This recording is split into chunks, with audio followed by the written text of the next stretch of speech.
Alright, let's dive into this because it's a story that's both heartwarming and, honestly, a bit refreshing in the world of celebrity relationships. So, Jodie Smith and Joshua Jackson, who split back in October 2023, recently reunited for a sun-soaked getaway with their daughter, Juno. And here's the thing, this isn't just another celebrity vacation story.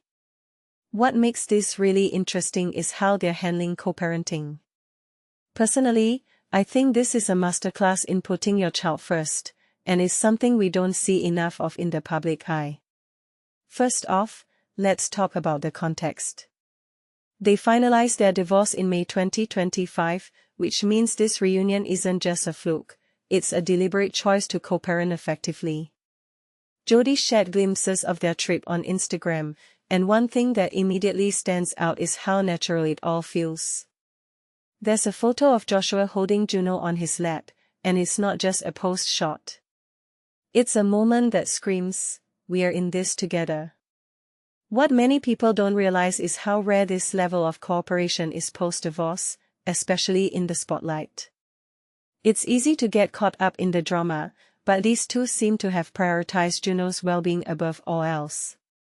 Now, let's talk about the commentary from fans. One fan wrote, "You two seem to be co-parenting nicely," and another added, "Your daughter will thrive off the back of it." And you know what? They're right. But what this really suggests is that divorce doesn't have to be a battle.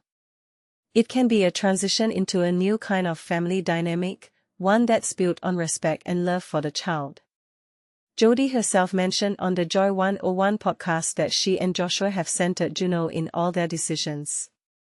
She said, "It's always been important to think about the language we use with our daughter." This raises a deeper question: how many of us are willing to put in that kind of effort after a breakup? It's not easy, but it's clearly worth it. Another detail I find fascinating is Joshua's perspective on breaking the family cycle. On the Dinners on Me podcast, he talked about how his father ran away from difficulty, but he's choosing to do the opposite. He said, "It's my job, shared with my ex-wife, to nurture and cultivate our daughter." If you take a step back and think about it, this is huge. It's not just about being present, it's about actively working to give your child a better experience than you had.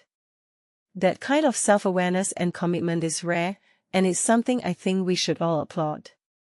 But here's where it gets even more interesting.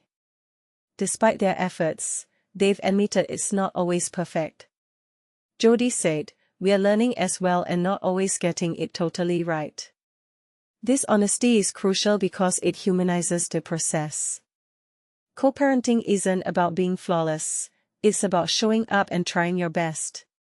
What this really suggests is that it's okay to make mistakes as long as you're committed to the bigger picture.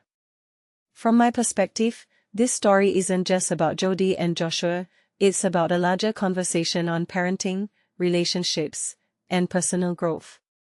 It challenges the narrative that divorce has to be messy and damaging. Instead, it shows that with effort and intention, you can create a loving environment for your child, even if you're no longer together. Personally, I think this is a story that deserves more attention because it offers hope and a blueprint for others going through similar situations. So, here's my closing thought: what if we started seeing divorce not as a failure, but as an opportunity to redefine family? Jodie and Joshua are proving that it's possible to prioritize love and respect, even when the romantic relationship ends. And that, in my opinion, is the real takeaway here.